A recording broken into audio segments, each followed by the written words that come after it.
buenas tardes.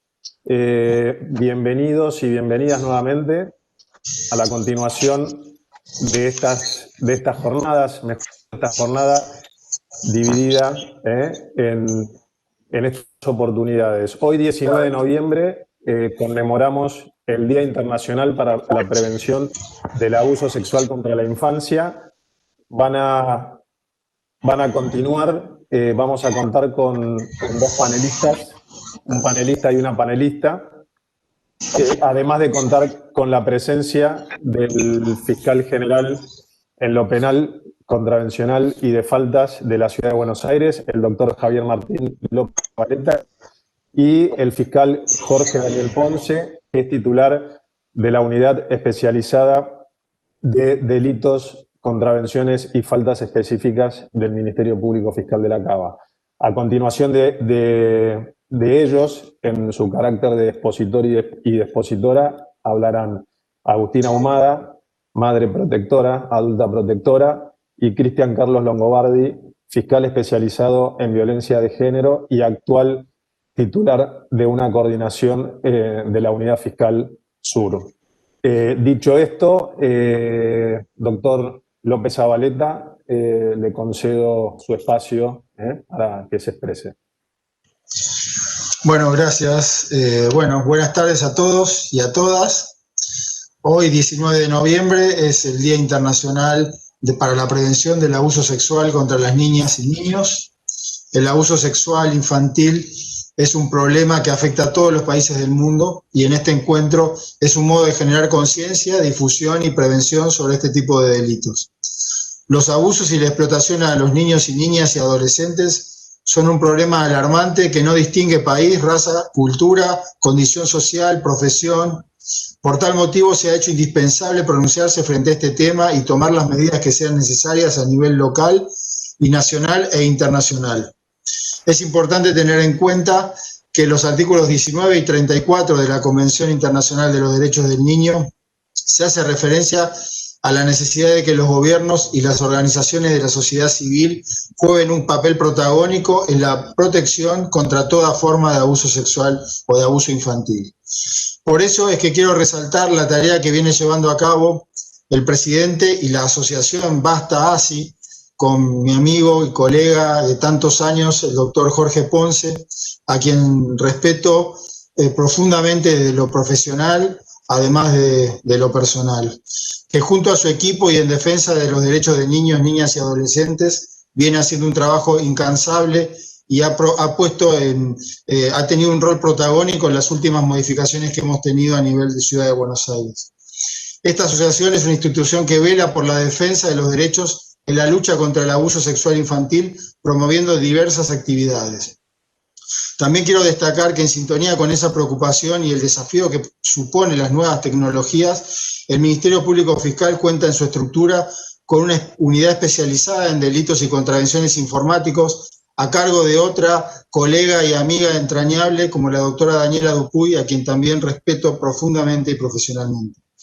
En el marco de las competencias transferidas a este fuero, esta Fiscalía, entre otras cuestiones, se encarga de investigar hechos en los cuales resultan víctimas menores de edad, por grooming, acoso sexual, hostigamientos o amenazas a través de medios digitales, en un mundo en el cual los niños están cada vez más inmersos y los padres aún no somos realmente conscientes de los riesgos que corren actualmente.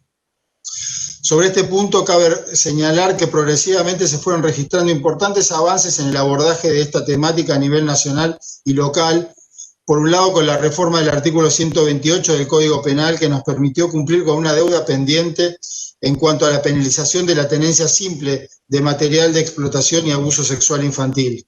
Y por otro lado, la suscripción de la Convención de Budapest, o sea, de cibercrimen, que se incorporó a nuestro derecho a través de la Ley 27.411 y significó un notable desarrollo en materia de cooperación para la investigación de estos delitos, ya que internacionalmente ya la mayoría de los países ya se había incorporado a ella y nosotros todavía contábamos con esta deuda. Estos cambios representan herramientas que nos obligan a dimensionar la complejidad del problema que enfrentamos en sus diversas formas y a su vez nos compromete a brindar respuestas rápidas y calidad ante este tipo de sucesos. El abuso sexual infantil es la violencia más silenciada contra niños y niñas, y en este sentido cabe mencionar también que a partir de la modificación del artículo 72 del Código Penal, se constituyó como delito de acción pública lo que antes requería ciertos requisitos que lo hacían más lejano a la formulación de la denuncia. El objetivo de esta modificación es que cada vez más los casos que llegan a la justicia, devolviendo la voz a quienes no pueden acceder por sus propios medios al ámbito jurisdiccional. La lucha contra el abuso sexual infantil requiere de un abordaje conjunto e integral. Es por eso que el Ministerio Público Fiscal impulsa este tipo de encuentros como el que nos convoca hoy, destinados a la visibilización de la problemática y la concientización de la sociedad. Por todo ello es que celebro este tipo de encuentros y espacios de sensibilización y de reflexión para poder pensar nuevas formas de cómo prevenir este tipo de delitos, el que a su vez viene acompañado de una serie de múltiples delitos conexos. Debemos visibilizar, acompañar y seguir trabajando en tema para promover el desarrollo en la materia y que ello redunde en una mejor atención de los niños, niñas y adolescentes que transitan en las causas judiciales. Una manera de generar protección efectiva contra el abuso infantil es la difusión y la prevención, acciones a las que todos debemos sumarnos para cambiar indiferencia por compromiso.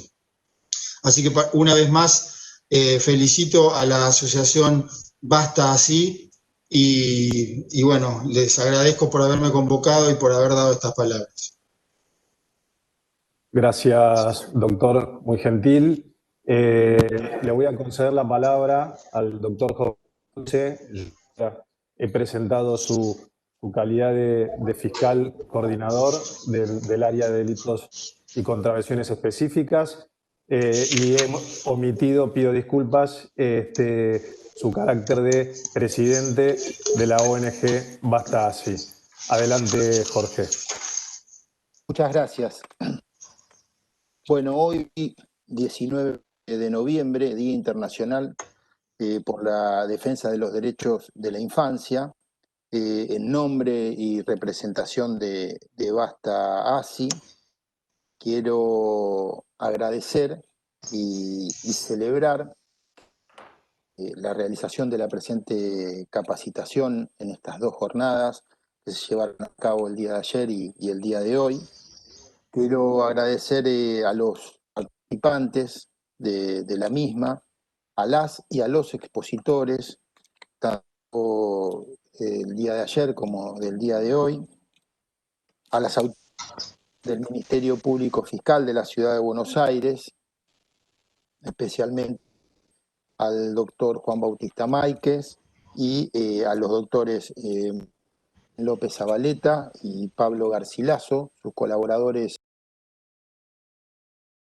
más cercanos, a la señora titular del área de Relaciones Institucionales, Sol Purita, y al brillante equipo de profesionales que acompañan, que han trabajado, me consta, arduamente en la organización de la presente jornada y en ambas fechas: Melissa Bondari, Florencia Pardo, Andrea Jaichenko, Ricardo Gallandi, Esteban Crevari, entre otras y otros profesionales que hicieron posible que esto se lleve a cabo. También quiero agradecer al equipo de comunicación de Basta Así y a todas y a todos de la asociación civil, como así también a sus socios. La verdad, antes de presentar, de comenzar a hablar un poquito de esta app que estamos a punto de comenzar a utilizar. Todavía estamos en de validación de algunas certificaciones, tanto nacionales como internacionales, que nos vincula con el Ministerio Público Fiscal de la Cava.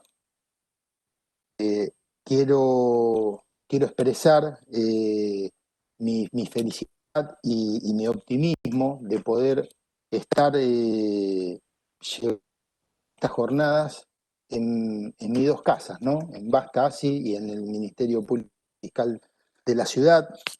también agradecer al Martín López Zabaleta por sus palabras y también que justamente también admiro y respeto, ¿no?, a mi colega, a mi compañero de trabajo, a mi amigo, después de 21 años, poquito más de 21 años de este camino que comenzamos juntos como empleados.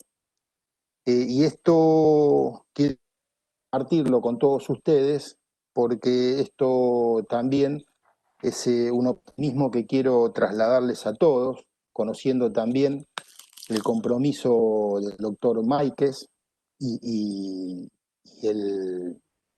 la pasión de servicio que tiene el doctor López Zabaleta, como así también los valores de justicia y el respeto a las víctimas, que cuando tengamos que tramitar estos graves delitos que afectan la dignidad humana, que afectan a las personas más vulnerables, como son los niños, niñas y adolescentes, no tengo ninguna duda que se van a investigar en debida forma, como después Cristian va a ampliar con una perspectiva de niñez, una perspectiva de género, cuidando y respetando por sobre todas a las víctimas, y asimismo también destacar, como bien lo expresó Zabaleta, todas las iniciativas, todas las cuestiones concretas que ya se vienen realizando en este sentido, y sin lugar a dudas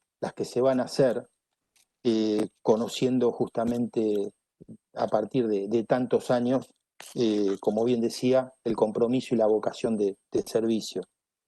Así que también una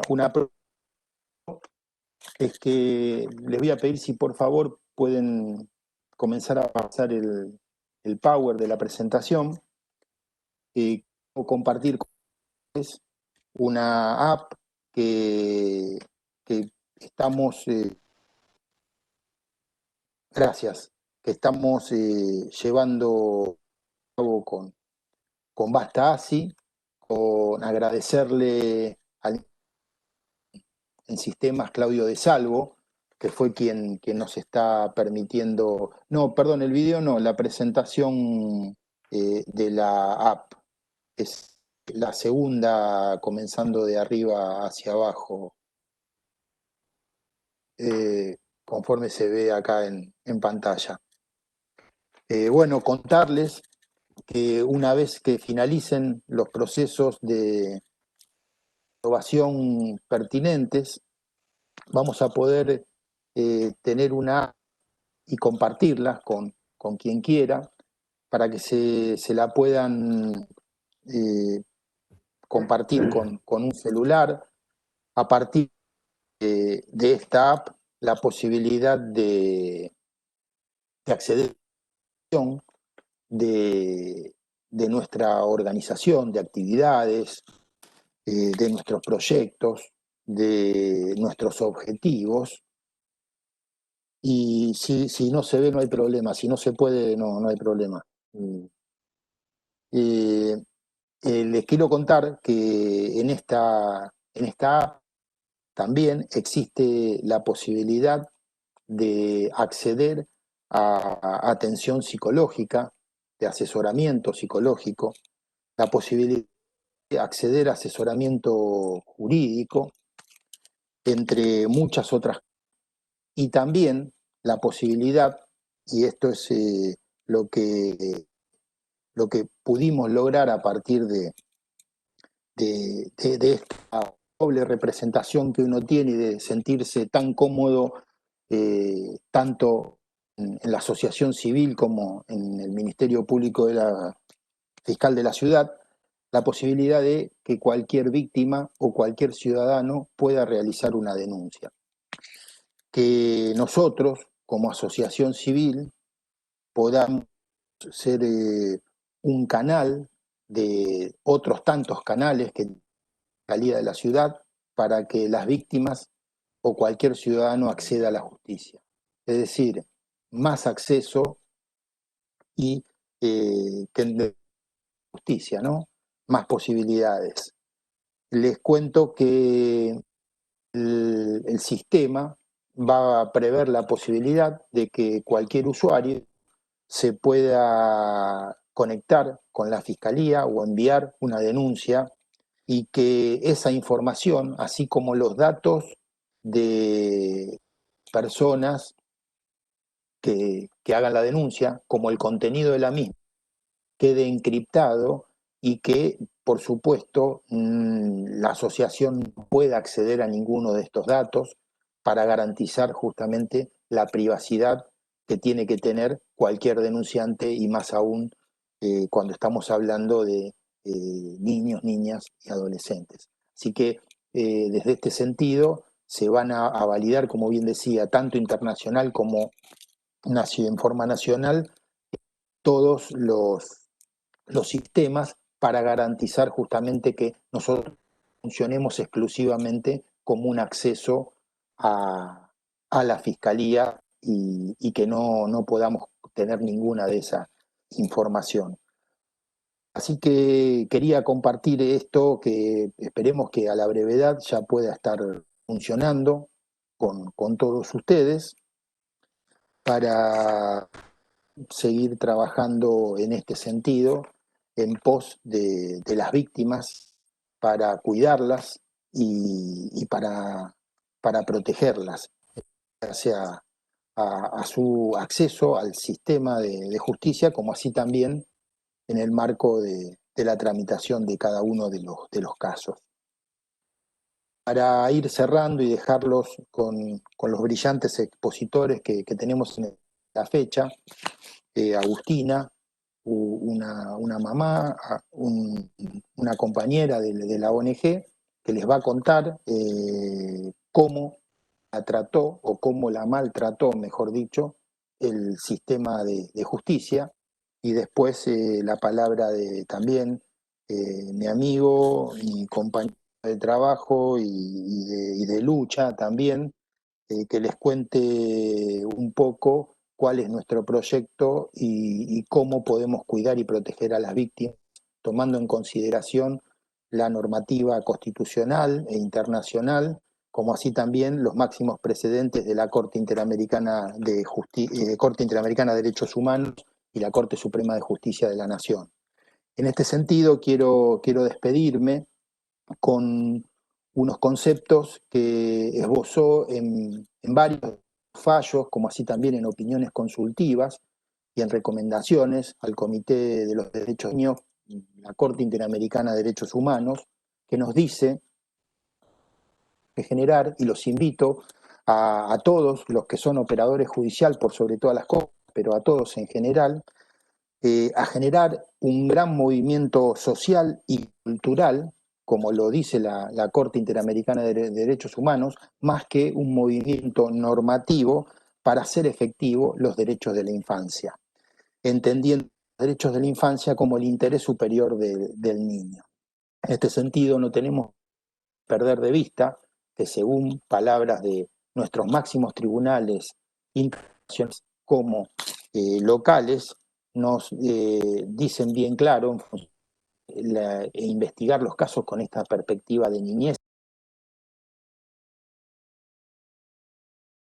y de género, que el interés superior del niño, cuando se haya colisión de intereses entre los derechos del imputado y los derechos de las víctimas, no hay dudas que prevalecen los derechos de las víctimas.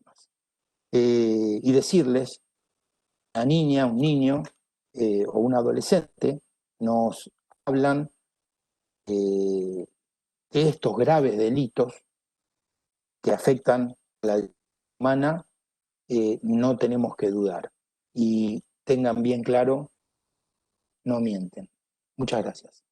Vamos a hablar con el fiscal, el doctor Cristian Longobardi, es un miembro activo de Basta ASI, especializado en violencia de género y está a cargo de una unidad fiscal, de la coordinación de unidad fiscal del Ministerio Público de la Ciudad de Buenos Aires. Adelante, Cristian. Bueno, gracias Mario. ¿Me avisás si se escucha bien? Sí. Perfecto, Cristian, perfecto. Bueno, en primer lugar voy a hacer un agradecimiento.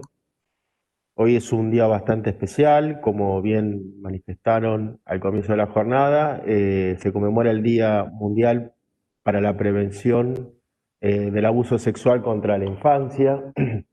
Y por lo tanto quiero hacer un agradecimiento especial a quienes han organizado estas jornadas, al Ministerio Público Fiscal en la cabeza del doctor Juan Bautista Maíquez, al fiscal general adjunto, el doctor Zabaleta, al doctor Garcilaso también, a Sol Purita, a la doctora Sol Purita. Todos ellos siempre han participado y siempre han sido muy proclives a que hagamos este tipo de debates, sobre todo lo que tiene que ver con la infancia, con el género, con la discriminación. En especial también quiero destacar que el doctor López Zabaleta ha sido fiscal de un equipo de violencia doméstica, ha tenido a cargo también una de las primeras fiscalías en grooming, lo que se llaman de delitos informáticos en la división de nuestras fiscalías, es decir, es una persona que ha sido siempre un faro para el resto de los fiscales que hemos seguido atrás en este tipo de temáticas y que realmente nos generan no una obligación, sino un compromiso que va más allá de nuestra función y nuestro rol que tenemos en la justicia como funcionarios públicos, que precisamente debemos generar espacios de debate para ver dónde estamos parados y hacia dónde queremos ir con respecto a este tipo de problemáticas y en especialmente el abuso sexual contra la infancia. También quiero agradecer a mis compañeros de la Asociación Civil Basta Así, que también desde hace años vienen trabajando intensamente para la visibilización del abuso sexual infantil. Y por supuesto a todos los presentes, a todos los que están participando, que realmente con una grata sorpresa advierto que en cada una de estas jornadas, de estos encuentros, el número de participantes en lugar de disminuir aumenta, y eso es muy positivo precisamente porque si lo que nosotros queremos es un cambio de paradigma, nosotros queremos una mejor justicia, nosotros queremos que los niños realmente estén protegidos por un sistema judicial, lo primero que tiene que suceder es un cambio en la mentalidad de cada operador judicial, un cambio en la mentalidad de cada persona que integra nuestra sociedad. Que no lleguemos a proponer cambios a través de la experiencia lamentable, por lo que estuvo contando Agustina, yo la conozco un poco más, que estuvo contando Agustina, y otras experiencias que también se han acercado a nuestra asociación civil. Tenemos una deuda como sociedad, tenemos una deuda como funcionarios públicos, tenemos una deuda como justicia, y yo sé que hay muchos que están trabajando para que esta deuda comience a saldarse, para que realmente podamos dar un servicio de justicia a quienes realmente lo necesitan, a los más desprotegidos en este caso, que son los niños. Y por eso nosotros tenemos que lograr una modificación en nuestra conducta diaria también como funcionarios públicos, tenemos que lograr una modificación de esta conducta diaria como sociedad. Si yo le pregunto a cualquier estudiante de Derecho, a cualquier alumno que yo tengo en el Instituto de Seguridad Pública, a cualquier colega, a cualquier abogado, que rápidamente me mencione algunos principios y garantías del proceso penal, seguramente me va a decir debido proceso legal, derecho de defensa, juez natural, indubio pro reo, prohibición de declarar contra sí mismo y algunos principios más. Seguramente con esta estructura le alcanzaría como para aprobar una materia, ¿no? en la facultad que tenga que ver con el proceso penal en la Argentina. Si yo le pregunto sobre las víctimas, tal vez me suelan decir querella e instancia privada. ¿Algo más? No. Eso es todo lo que se nos viene a nuestra mente, primeramente, y no tenemos una manera de conectarlos y entender que todo integra el debido proceso legal. que la víctima también es parte del proceso, que el imputado es parte del proceso y que los operadores judiciales también son partes del proceso. Seguramente si nos preguntamos, o a la misma persona a la que le estamos preguntando algunos principios y garantías del proceso penal, le decimos si ellos creen que el sistema penal revictimiza a la gente, tal vez piense que sí, pero para pensar que sí va a tener que dividir ambos caminos, el camino del derecho de la defensa por el camino de la querella o los derechos de la víctima. Estructuralmente se piensa así, se piensa o directamente centramos el proceso penal del imputado o tratamos de alguna manera de ver cómo podemos acercar a la víctima para que tenga el mejor pasar por un proceso penal. Y lo que creo que hay que entender, que en realidad ambos caminos tienen que transitar juntos. Nosotros podemos generar procesos eficientes en el sistema penal teniendo presente todos los derechos de la defensa y teniendo presente también a la víctima y teniendo a la víctima como un eje central de nuestra investigación.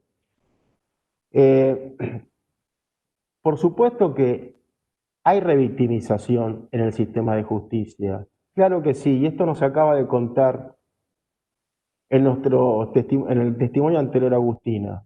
Y muchas veces la revictimización se da de distintos aspectos que a veces confluyen separadamente o el peor de los casos pueden confluir juntos. ¿Cómo se revictimiza? Con la infraestructura judicial. Esa es una forma de revictimizar. La infraestructura judicial, los lugares donde los niños y las niñas tienen que concurrir a realizar alguna determinada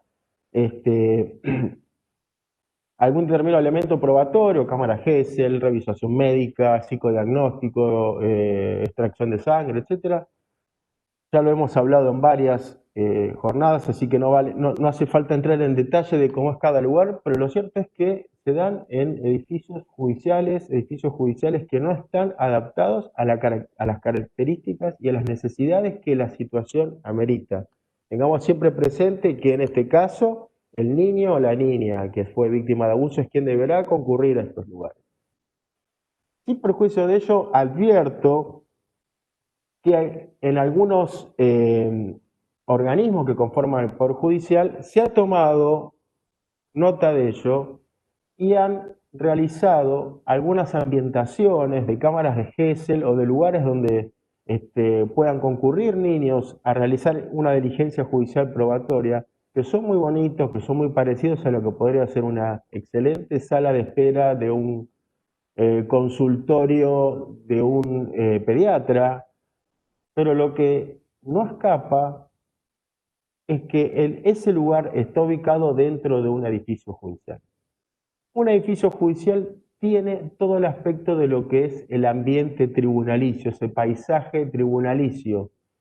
Policías, detectores de metales, personal de servicio penitenciario llevando esposado a alguien que tenga que ir a declarar, porque esté detenido. Por lo tanto, no podemos pretender que por más que generemos un ámbito edilicio muy bonito, pero que esté dentro de otro que sea completamente sorprendente para un niño, pueda generar el efecto que todas las leyes internacionales y que respecto a la protección y al niño establecen. Los policías en los edificios públicos también es una señal en la cual el niño cuando ingresa está revictimizándose. Yo habitualmente, o uno tenía la práctica, ahora con los celulares cambia un poco, pero cuando uno va por la calle y quiere saber por dónde pasa un colectivo, le pregunta al del puesto de diarios y revistas. Habitualmente siempre sabe dónde está la parada de tal colectivo. Cuando uno va a un edificio judicial, al que le pregunta dónde hay una oficina, dónde está una fiscalía, un juzgado, es un policía. Entonces digo, y lo tomamos nosotros como algo natural porque precisamente son lugares que deben estar custodiados por personal armado, con personal vestido con uniformes. Y esto es a lo que nosotros consideramos que ayudan a la revictimización. Ese ambiente mal predispone al niño o a la niña que debe pasar por estos lugares. Otra de las circunstancias en las cuales se puede revictimizar en el proceso penal a un niño o una niña es la duración del proceso. Muchas veces en estos procesos se da la máxima que decimos que la justicia que no llega a tiempo no es justicia. Precisamente en la mayoría de los casos donde hay una investigación de un delito de abuso sexual, los tiempos se estiran muchísimo. Se estiran muchas veces por la astucia de a lo mejor de los abogados o las abogadas y muchas veces por la misma burocracia del sistema judicial. La burocracia que hace que los plazos no solo se extiendan, sino que muchas veces a minutos o a horas de que se va a producir una medida judicial con un niño o una niña, sea suspendida. Y todos sabemos lo que es la preparación que hay que efectuar respecto de un niño o una niña. Y estoy hablando de preparación en el buen sentido, o sea, a un niño o una niña hay que explicarle a dónde va a ir, hay que explicarle que va a haber policías, puede explicarle, como es el caso de Agustina, hasta que pueda llegar a estar su agresor. Vamos a ver de qué manera se lo explicamos. Y de último momento suspende la audiencia. Suspende la audiencia por pedido de alguna de las partes, precisamente porque para ese mismo día tienen agendado algún otro tipo de actividad en otro juzgado. Los abogados de la matrícula, más allá de los defensores oficiales, sabemos que la mayoría ejercen en el foro civil, en el foro penal, en el foro laboral, ejercen en la Ciudad de Buenos Aires, en partidos cercanos a la Ciudad de Buenos Aires y muchas veces su agenda y sus actividades están muy, muy completas. Pero la práctica de los tribunales es suspendo la audiencia en tanto y en cuanto la parte que la pide me acredite que la audiencia que tiene para el mismo día y horario que yo tengo propuesta la mía haya sido puesta con anterioridad. Y ahí me parece que eso es un error que podemos empezar a cambiar y eso tiene que ver con un cambio de conciencia, sobre todo para pensar sobre quién estamos trabajando, sobre quién es la persona que va a concurrir a hacer esa medida y lo que tenemos que hacer es darle prioridad. Entonces me parece que una buena medida sería que en lugar de ver quién dispuso primero esa audiencia, veamos quién tiene la prioridad en la audiencia. Entonces, si la prioridad la tienen los niños, el juez tiene que decir, o la jueza, que pese a que haya sido dispuesta con anterioridad la otra audiencia, esa audiencia no se suspende, porque muchas veces se suspenden porque hay una audiencia de nulidad, porque tenemos una audiencia de prueba, digamos, por audiencias que tranquilamente pueden ser suspendidas, que pueden ser efectuadas en otras oportunidades, con amplitud de agendas. En cambio, estas audiencias no solo que tienen que tener prioridad, sino que también tienen de todas las partes. Imagínense lo que habitualmente los que trabajamos en el sistema de justicia, lo que significa una suspensión de audiencia y coordinar con una defensa, con un fiscal, con una asesora tutelar o un asesor tutelar, con el profesional que va a intervenir, etcétera, etcétera, etcétera. Entonces, toda esa burocracia, toda esa falta de percepción sobre cómo tenemos que trabajar hace que muchas veces esos procesos comiencen a dilatarse. Seguramente los que trabajan en la Ciudad de Buenos Aires me van a decir que en el Código de Procedimientos nuestro tenemos tiempos y bastantes breves para la investigación, y es cierto, en especial los que están en primera instancia. Lamentablemente, los delitos de abuso sexual no han sido transferidos a la Ciudad de Buenos Aires, así que siguen rigiéndose por otro código. Pero lamentablemente también en la Ciudad de Buenos Aires tenemos que decir que para los plazos de las instancias, para las etapas de las instancias superiores no hay plazo. Por lo tanto, podemos apurarnos mucho en primera instancia, podemos tener una marcación de tiempo por parte del código, pero hay que empezar a trabajar en el mismo sentido con las instancias superiores porque el proceso donde vamos a investigar un niño y una niña comienza y termina con la decisión final, hasta con la última instancia. Nosotros en algunas jornadas, a lo mejor algunos de ustedes si es que participaron y pudieron ver que proyectamos un corto español en el cual se grafica muy claramente todo el derrotero que se produce en la justicia española, en este caso respecto de una niña que fue abusada intrafamiliarmente, y vemos cómo va pasando por los distintos operadores judiciales.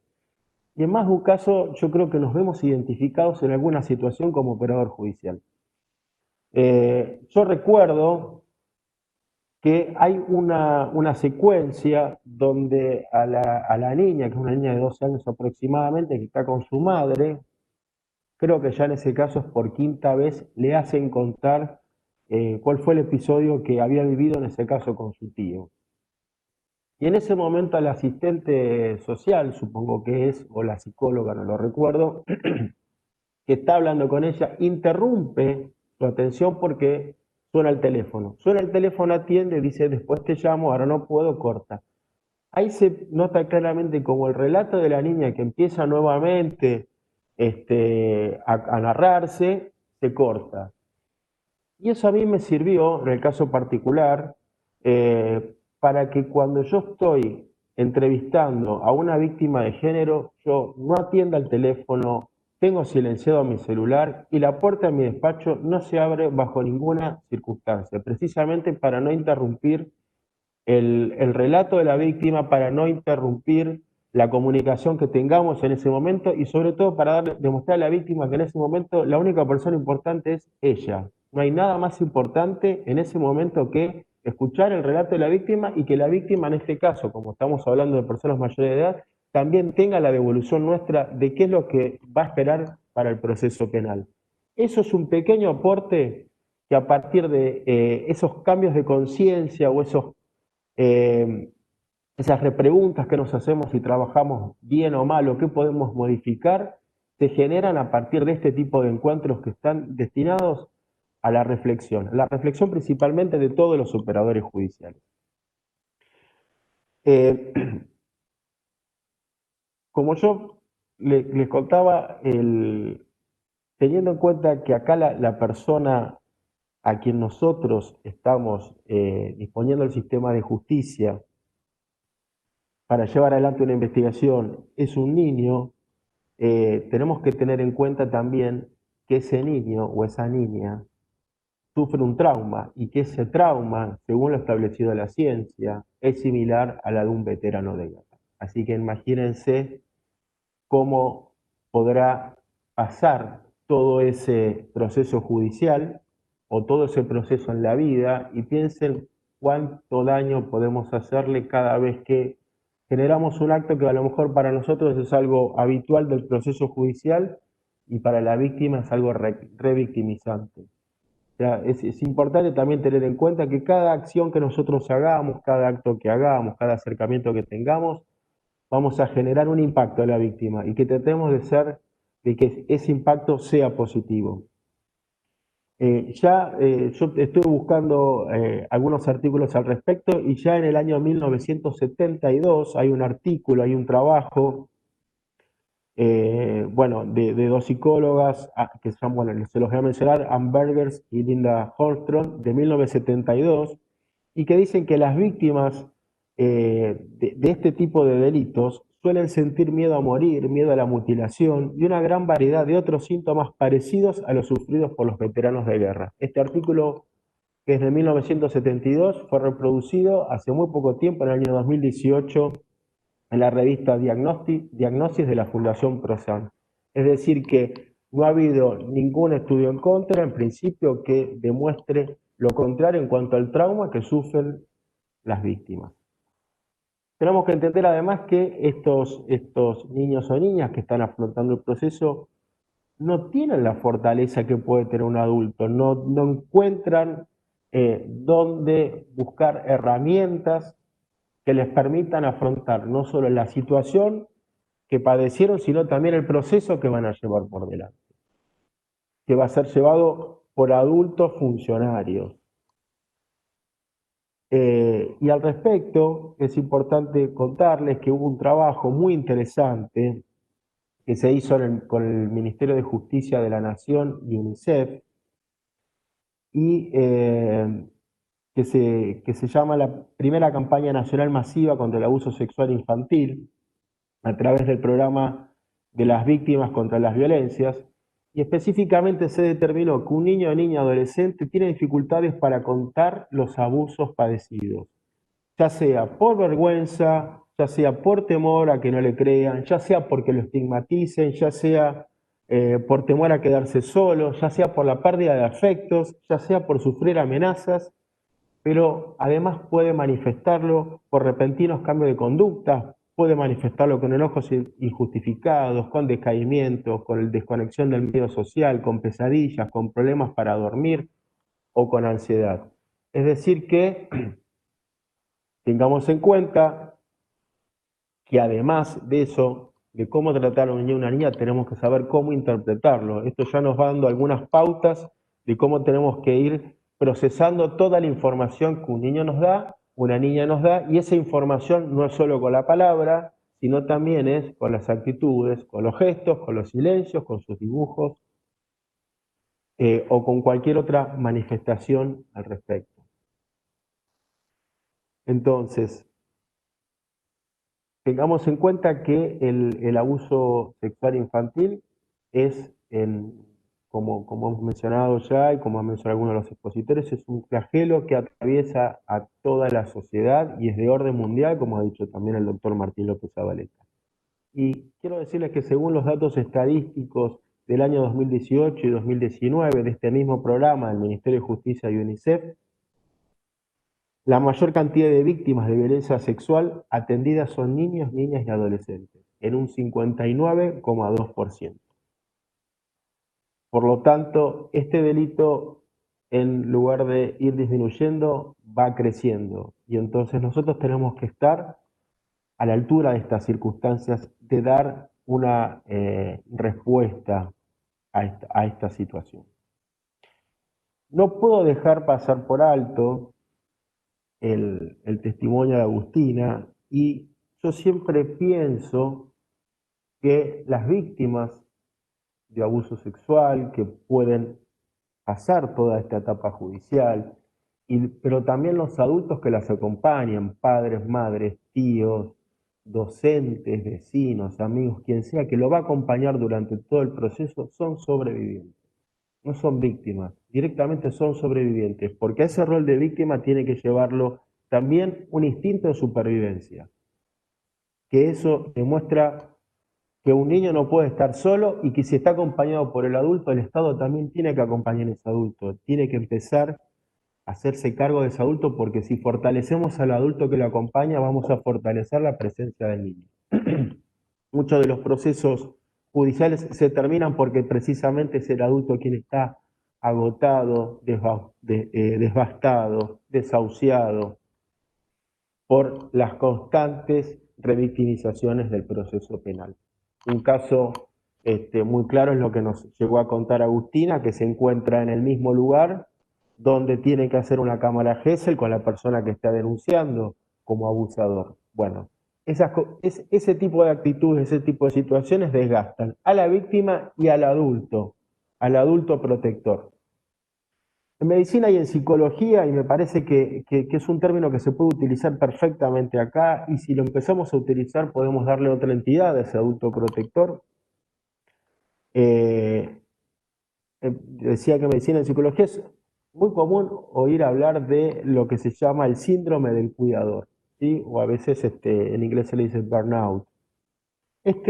Este síndrome del cuidador es un trastorno, precisamente, que se presenta en personas que desempeñan el rol de cuidador principal de una persona dependiente y se caracteriza por el agotamiento físico, psíquico, la depresión, la angustia, entre otros síntomas.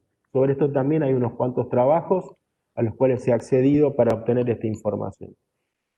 Es el famoso caso del familiar o del hijo que se queda al cuidado de un adulto que no puede hacerse valer por sí mismo, y precisamente tenemos que cuidar a ese adulto que lo está cuidando para que la persona que está padeciendo ese trastorno, esa enfermedad, ese mal, pueda sobrevivir, porque si no cuidamos al cuidador no sobrevive la persona. Bueno, Me parece que un poco en este sentido tenemos que pensar respecto del adulto protector, porque es quien va a asegurarnos que ese niño o esa niña pueda tener la mejor protección frente a toda la situación que sucede en el proceso penal.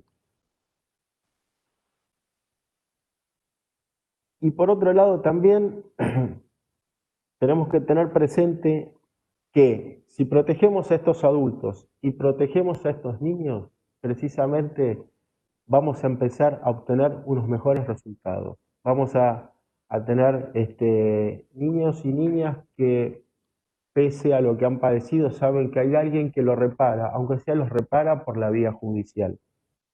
Que denunciar tiene su respuesta, que los operadores del sistema judicial nos preocupamos por ello.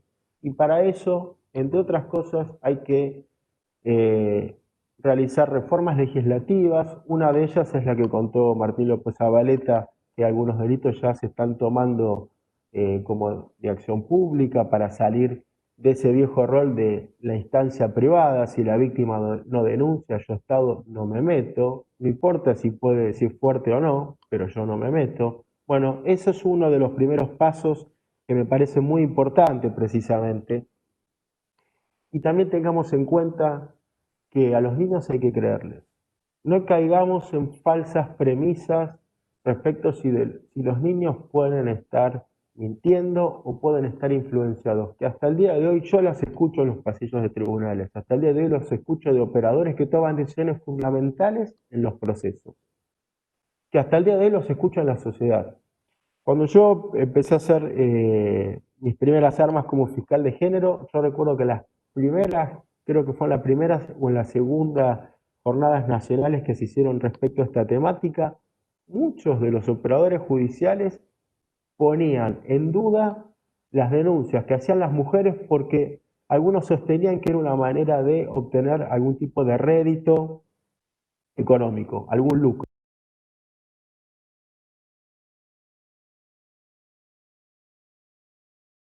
Entonces, a través de una denuncia penal, nosotros íbamos a trabajar precisamente para que quien se considera víctima obtuviese un rédito, por supuesto, siempre a partir de un hombre que en vez de imputado termina siendo la víctima. Y entonces veía cómo ponían la mirada, en lugar de ponerla en el hecho, en lo que tienen que investigar, primero en evaluar la víctima y ver si realmente era una víctima con un relato sostenible, si era realmente una víctima que nos podía a nosotros creerle. Y lo que primero dijimos es, si vamos a ser fiscales de género, lo último que tenemos que hacer es poner en duda el relato de la víctima. Lo primero que tenemos que hacer es creer en su relato, porque la víctima acude a nosotros porque es su última instancia y solamente nos tiene a nosotros para que nosotros trabajemos en pos de la problemática que nos trae a nuestras manos. A nosotros nos trae a nuestras manos su problemática, nos abre su casa, su corazón, su intimidad, nos cuenta sus momentos más angustiantes, los peores momentos de su vida. Y entonces nosotros no podemos no creerle. Lo mismo tiene que suceder con los niños. Y ojo con las falsas premisas, porque los niños no mienten, es una premisa que tenemos que sostener, pero no nos dejemos contrarrestar con premisas engañosas o falsas, porque muchos nos van a decir, bueno, pero los niños creen en Papá Noel. Los niños no van a sostener que lo vieron a Papá Noel, o que vieron a los Reyes Magos, o que vieron al ratón Pérez, y que Papá Noel pasó en tal lado y tal otro. Bueno, eso seguramente tiene que ver con una construcción social, una historia pautada como cualquier cuento. Eso de ninguna manera puede ser tomado por los operadores del sistema judicial para creer que un relato de un niño que ha sido abusado, o precisamente que no cuenta, de un niño o una niña que no cuentan, es porque están influenciados por un adulto que quiere sacar un rédito, o está influenciado por otra persona que quiere generarle un perjuicio o vengarse de otra a través de eso. tenemos que empezar a desterrar esos viejos preconceptos de que cuando analizamos la cámara GESEL lo primero que le preguntamos al profesional es, ¿el relato está influido? ¿El relato tiene algún dejo de mentiras? Tenemos que empezar a dejar eso y precisamente capacitarnos todos los operadores del sistema para empezar a ver la mejor forma de llegar a ese relato que, como bien les dije, muchas veces se manifiesta a través del silencio o de la vergüenza o de los trastornos de conducta, y no del relato detallado en sí como muchos pretenden que suceda, cosa que no va a suceder porque es un niño y es un niño o una niña que están afectados por un trauma y por una situación que hasta desconocen cómo manifestar. La asociación Basta Sí siempre viene mencionando sus proyectos, sus ideas, y con esto los voy a ir dejando. Siempre ha manifestado que el sistema judicial tiene que generar el cambio, tiene que lograr y procurar que haya recintos y lugares donde se puedan efectuar todo este tipo de medidas probatorias respecto de los niños, niñas y adolescentes en ámbitos que sean acordes con la temática a tratar. Ámbitos que estén lejanos de los polos judiciales. Ámbitos que estén en lugares amigables, con gente y operadores del sistema, incluso hasta vestidos con ropa amigable, con horarios extendidos. Basta de poner horarios de 7:30 a 1:30 para que el niño o la niña ese día se pierdan el día de colegio, se pierdan un cumpleaños. Empecemos a extender los horarios para facilitar el acceso de esos niños o niñas a estos lugares. La cuarentena y la pandemia yo creo que ha sido una oportunidad para demostrar que podemos trabajar, podemos vernos, podemos llevar actos válidos sin que estemos todos presentes en el mismo espacio y en el mismo recinto. Podemos estar a metros, a cuadras, a kilómetros de distancia, y ese acto con estos sistemas que hoy ya están probados tienen eficacia. De hecho, muchas audiencias en el sistema judicial de la Ciudad de Buenos Aires se han realizado por esta vía. El sistema de justicia en la Ciudad Autónoma de Buenos Aires no se ha suspendido. Por lo tanto, esto es una oportunidad precisamente para poder procurar estos espacios. Pero también tengamos en cuenta que si no cambiamos la mentalidad que tienen muchos operadores de justicia, durante toda esta cuarentena habrá habido muchos niños y niñas que por la prohibición de ir al colegio, de ir al club, de juntarse con vecinos, tal vez haya estado con su abusador o su abusadora durante todo este tiempo y no ha podido enviar ninguna señal, o nadie de los que los rodea ha podido haber visto algún tipo de señal que nos indique que ese niño o esa niña está siendo víctima de algún flagelo de este tipo. Así que bueno, los dejo con estas reflexiones. Yo he tenido algunas preguntas que las fui intercalando en mi presentación, pero bueno, dejo los últimos minutos por si alguien quiere hacer algún tipo de preguntas. Muchas gracias. Gracias, Cristian. Bueno, vamos a ver si hemos podido solucionar el inconveniente técnico y ver si Agustina puede continuar con su relato. En su defecto, tenemos una opción de que la experiencia que nos va a contar Agustina no sea transmitida por Alejandra Mataloni. Así que, Agustina, probemos, te escuchamos, a ver si se pudo se pudo mejorar la conectividad. Bueno, ¿me escuchan? ¿Me escuchan bien? Sí, clarísimo. Perfecto. Bueno, voy a continuar, quizás perdieron el hilo.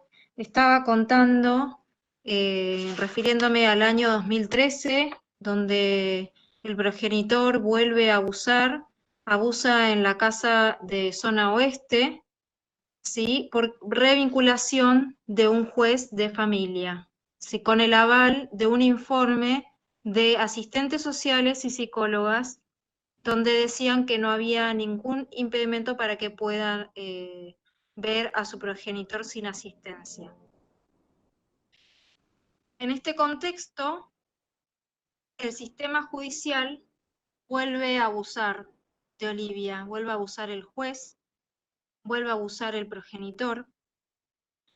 Y además, en ese momento, el juez dictó una sentencia a favor del progenitor, estableciendo un régimen amplio que incluía pernocte. Y esto, por supuesto, lo apelé, no se llegó a llevar a cabo. Y nuevamente comenzaron las pericias psicológicas y psiquiátricas para ambas, y al mismo tiempo tomé conocimiento de una causa de impedimento de contacto que me inició él, en el que estaba imputada y que me daban la opción de un juicio abreviado o probation. Atravesé ese juicio y me sobreseyeron. Las pericias psicológicas y psiquiátricas y los informes de su terapeuta eran contundentes, no había sospecha, el abuso era un hecho, y no había dudas que el abusador era el progenitor. Con 7 años de edad le realizan en sede penal una cámara Gesell y una pericia médica. Fui citada en varias oportunidades por el fiscal y a los 2 años comienza el juicio oral, estamos hablando del año 2018. Quiero destacar que en cada etapa en el que se interrumpen las visitas, mi hija comienza a manifestar el abuso y los síntomas van desapareciendo, y en cada momento en el que era obligada a verlo, volvían los síntomas y las conductas regresivas. El 11 de septiembre, por unanimidad, lo condenan a 12 años de prisión como autor penalmente responsable de los delitos de abuso sexual gravemente ultrajante, agravado por ser cometido por ascendiente en concurso ideal con corrupción de menores. En ese momento recuperamos la libertad. Siento que comienza la reparación del dolor, del trauma, de todo lo vivido. Pero duró poco. El año pasado, la Cámara de Casación lo absolvió y lo liberó. Fundamentaron que mi hija estaba inducida, que tenía un pensamiento implantado, no cree en la declaración de la Cámara Gesell, todos argumentos relacionados a teorías sin fundamento científico. Otra vez apelé la sentencia como hacía el fiscal titular. A los meses me lo crucé a 4 cuadras de mi casa, en su auto, destilando su impunidad. Él libre y nosotras presas de las decisiones del Poder Judicial. Son los mismos jueces de siempre, que liberan presos, que defienden abusadores, y yo me pregunto cuándo van a escuchar y proteger a las víctimas, cuándo van a ponerse en el lugar de un niño o niña que padeció un abuso en su cuerpo, en su psiquis y en su alma.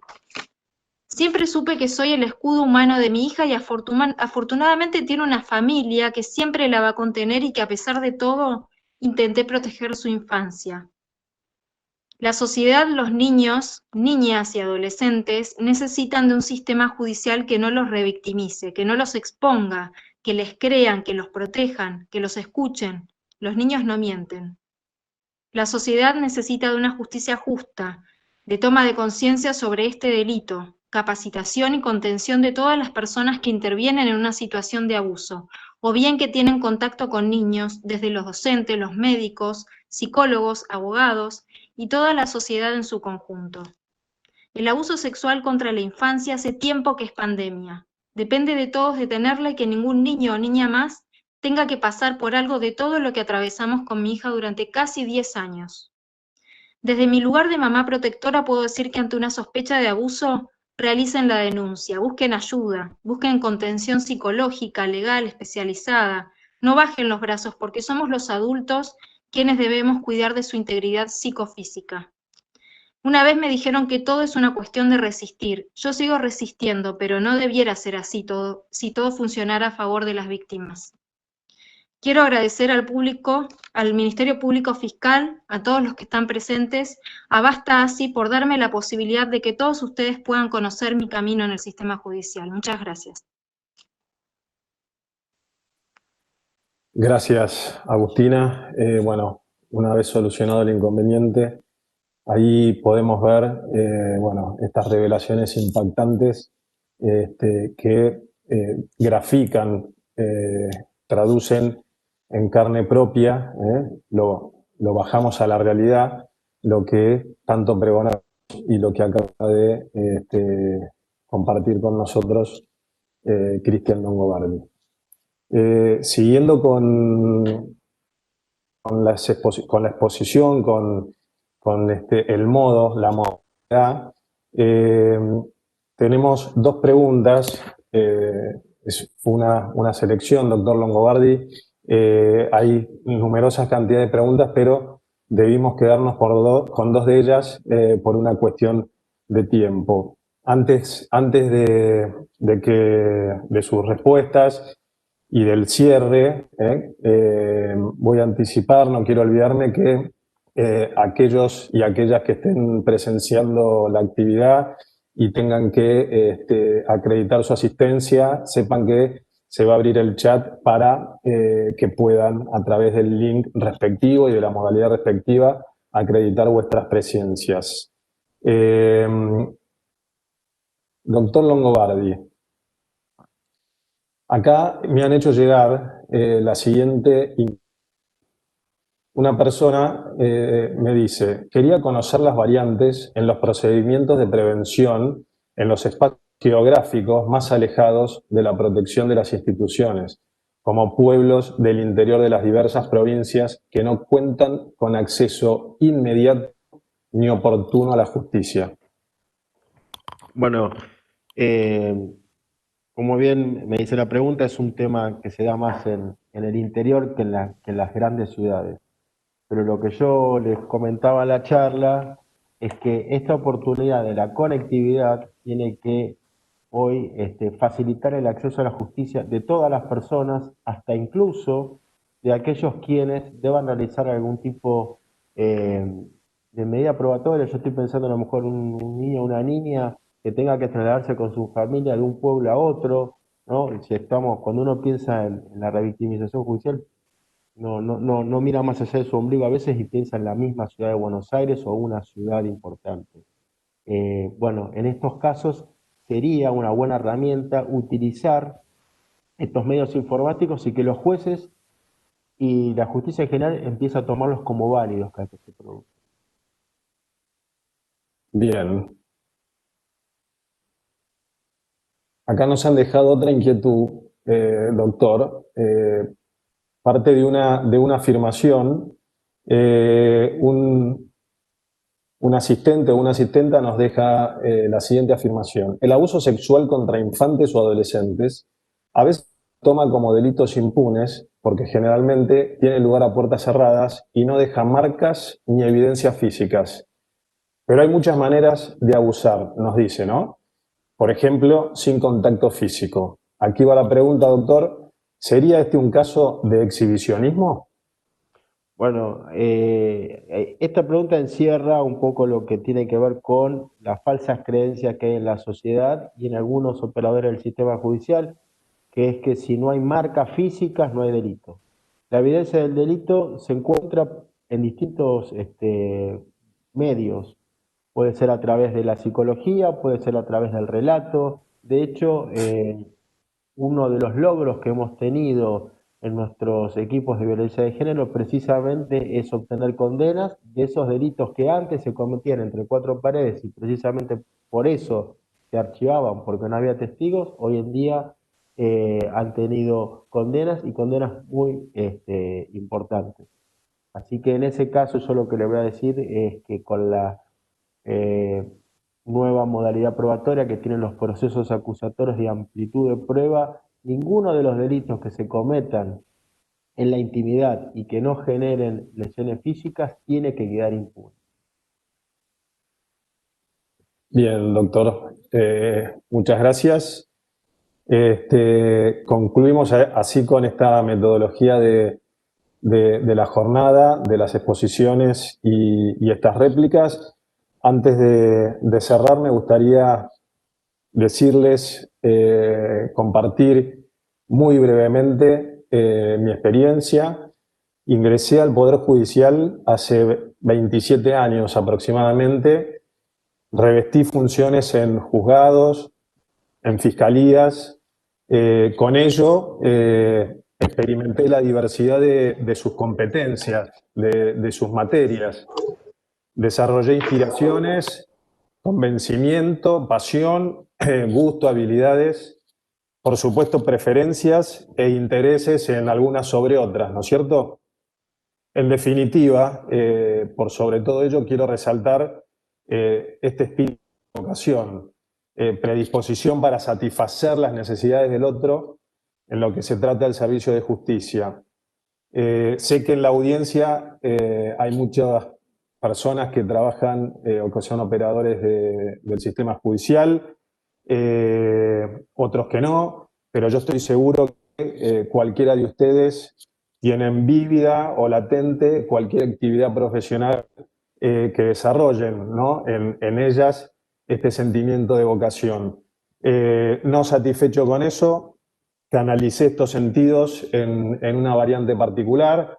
La ONG Basta ASI me permite desarrollar mejores cualidades como persona. Con los miembros y las miembros integrantes de Basta ASI desarrollamos un sentido de iniciativa, de solidaridad y responsabilidad que alimenta nuestro crecimiento para convertirnos en adultos y adultas protectores y protectoras por un mundo libre de abuso sexual contra la infancia. Sin más, ojalá que les sirva de inspiración para sumarse de la manera que puedan en actividades, por supuesto, por justas causas. Muchas gracias a todos, a la concurrencia, a los distinguidos y a las distinguidas panelistas y panelistas que nos han acompañado. Recuerden que tienen abierto el chat durante 15 minutos más aproximadamente para que cada uno de ustedes pueda acreditar vuestras asistencias, y voy a agradecer si en el mientras tanto pueden poner una placa con los datos, los medios de contacto electrónicos de nuestra ONG, esperando que los utilicen, se valgan de ellos, que no se queden con dudas. Lo mismo de la ONG como los de acceso telefónicos, informáticos y a distancia que tiene el Ministerio Público Fiscal de la Cava, en pos de que canalicen cualquier tipo de interés o cualquier tipo de situación que entiendan merecen denunciar. Nuevamente agradezco a todos y a todas por el espacio y vuestra paciencia al momento de esperar la resolución del inconveniente técnico. Muchísimas gracias.